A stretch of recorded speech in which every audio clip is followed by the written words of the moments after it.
What's up, you guys? Welcome to the Chuck It Up channel. Welcome to another day, and welcome to another journey with your boy Chuck It Up. And for those of you guys that are new to the channel, my name is Charles Wilson. I'm a full-time employee, part-time entrepreneur, and now a daily vlogger. So make sure you guys hit that subscribe button with the notification bell because your boy is dropping that heat, and I want to take you guys on my journey to become a full-time entrepreneur.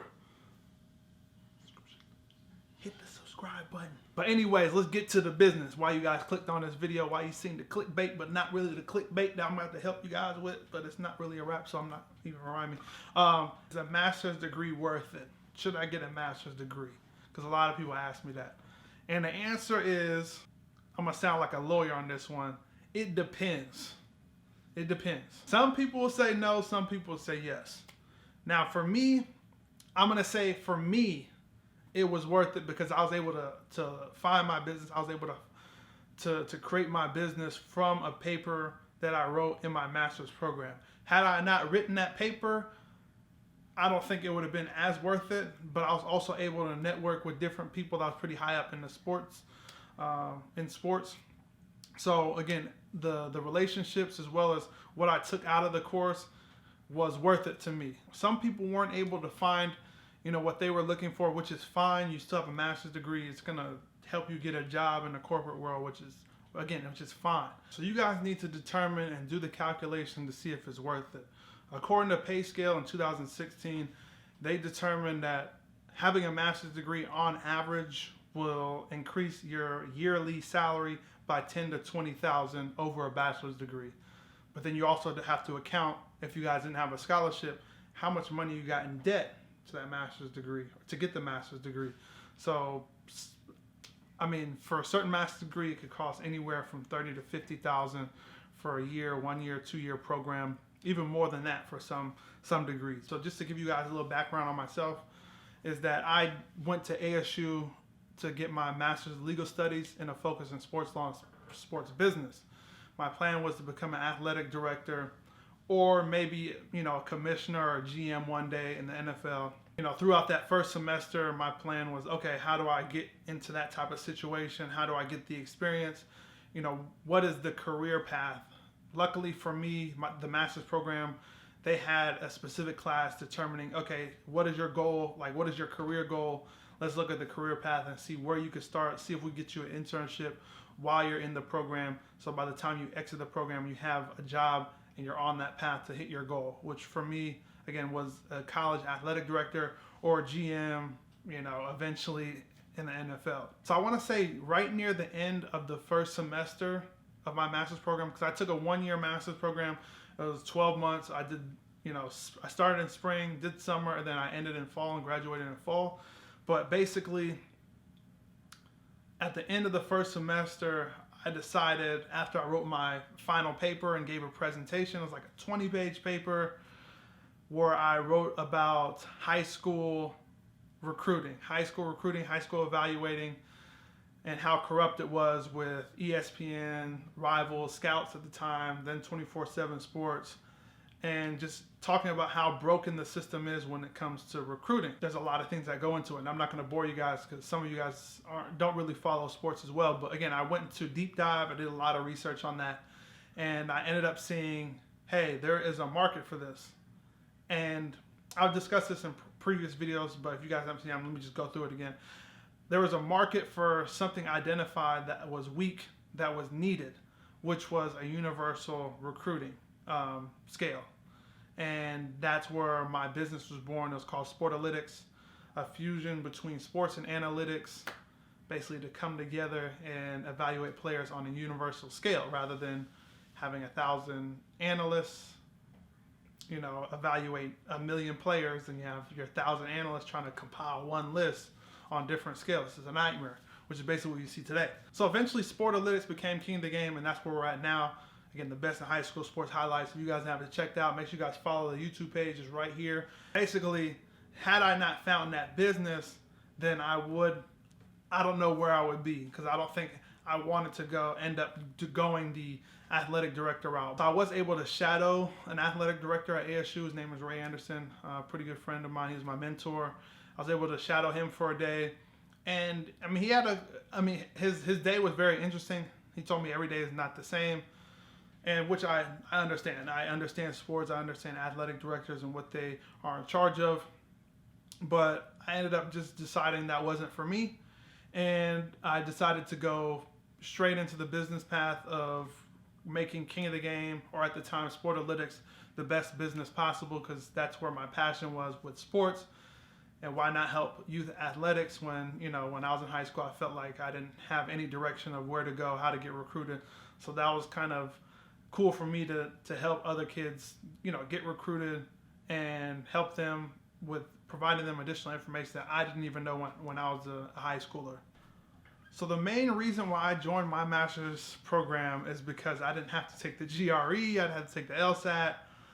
I just had to register, I just had to apply, have a personal statement, a resume, some recommendations by several people, and I ended up getting in. A big thing for me was I didn't want to take a standardized test, so no GMAT, no LSAT, any of those things. That was a big thing for me, which was really the reason why I didn't want to get my master's in the first place. But when I seen this program, Master of Legal Studies, that had an opportunity to be in a master's program, get a master's degree without taking one of those standardized testing, that's what really appealed to me. So the cool thing about a master's is that it's a lot more specialized.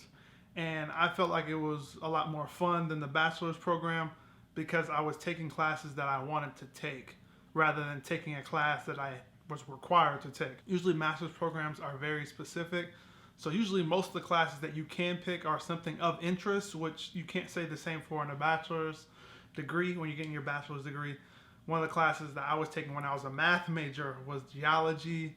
That's just one to name a few. Again, the study of rocks, and I don't know how I use that today. I don't know how I could have used that, with my math degree, but it's something that I had to take just to get that piece of paper. So for those of you guys that think that you're just going to be, going back to school and it's gonna be the same old story, no, it's actually a lot easier and a lot more fun. And this is an experience that I've heard from several other people who have gotten their masters or higher, is that, again, since it's so specialized into one specific category that you're interested in, then it's you'll be a lot more interested in the material, which will make for better grades and all of that stuff. So here's a recommendation for those of you that are thinking about applying to join a master's program.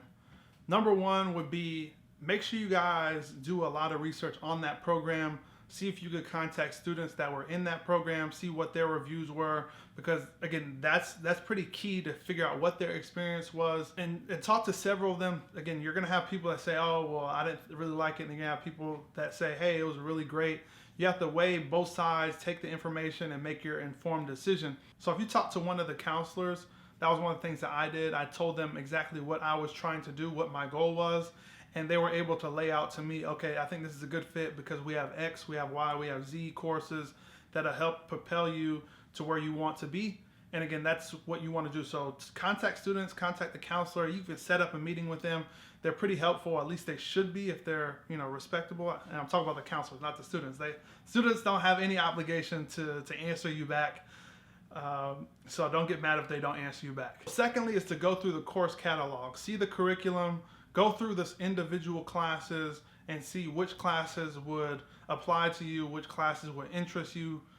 I mean, you guys do this in the bachelor's program, so this should be nothing new. So by checking out the course catalog, you see exactly what's laid out to you. And while you do the research, they tell you what your requirements are, so you could pretty much outline how everything is going to go once you enroll and are accepted into the program. Again, the course catalog is big. I was able to look at that and see, okay, cool, they have sports analytics, which is kind of what I want to do. They have, for me, again, they had legal studies, like the sports business class. They had contracts negotiations. I mean, a lot of the stuff really spoke to me, and I was really intrigued by that stuff.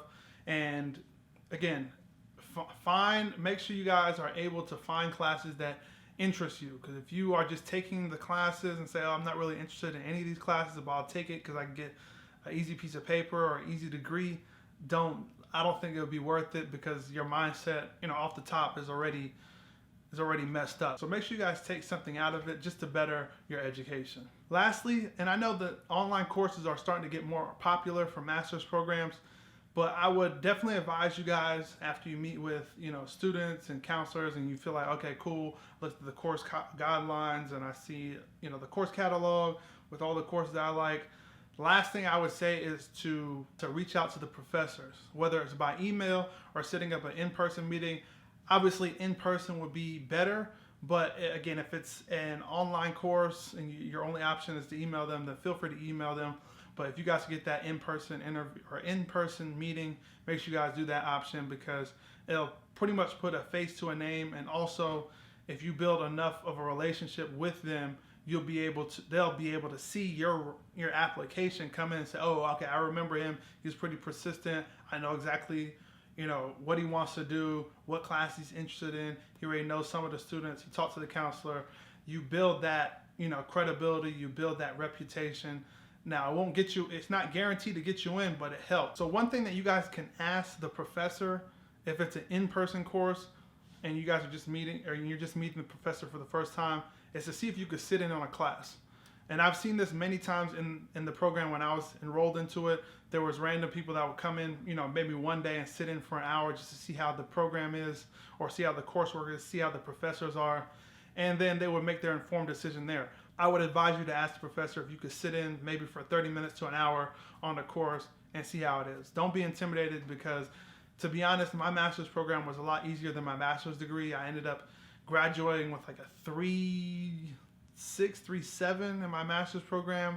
And in my bachelor's degree, I ended up under 3.0. So hopefully you guys have enough information here to at least get started. But as far as, again, the main question, was it worth it? It depends. If somebody says no, that's their experience. Make sure you guys make your own informed decisions.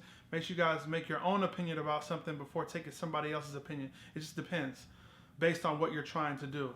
Again, for me, it worked because it was worth it for me because I was able to find my business and I found something I was passionate about that I'm doing part-time, and I've been doing it since 2015. Obviously, my goal is to do it full-time.